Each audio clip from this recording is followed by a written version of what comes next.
اور بھی جی بتائیے گا آج کے حوالے سے۔ دیکھیں، آج ایک بار پھر انتہائی بے شرمی اور بے رحمی کا یہ جو حکومت ہے اور یہ جو نظام ہے ان کے نیچے اور جو پولیسنگ ہے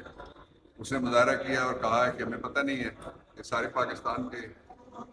لوگوں کو تو پتہ ہے لیکن ان کو پتہ نہیں ہے کہ بندے کہاں غائب ہو رہے ہیں۔ ایک دوسرا، وہ کو عام آدمی نے علی اوان کا بھائی ہے جن کے لیڈر جن گھروں میں سے ہیں سیاسی لیڈر، چھاپے وہاں لگ رہے ہیں اور لوگوں کو اٹھایا وہاں سے جا رہا ہے جو پریس کانفرنس نہیں کرنا چاہتے، وہ عمران کے ساتھ کھڑے ہیں۔ یہی عمر کا بھی یہی گناہ ہے کہ وہ اس بھائی کا بھائی ہے جو پریس کانفرنس کرنے کے لیے تیار نہیں ہے۔ جو دوسری بات ہے امپورٹنٹ کہ یہ پولیس بالکل ناکارہ ہے۔ اس پولیس کی یہاں کوئی ضرورت نہیں ہے، اس کی بجائے فاٹا والا جرگا سسٹم ہونا چاہیے، لوگ بیٹھ کے اپنے تنازعات طے کر لیں۔ اور ایک طرف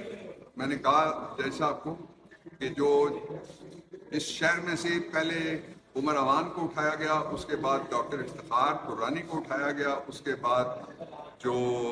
کل ہماری ایک ینگ لیڈی ایم این اے سابق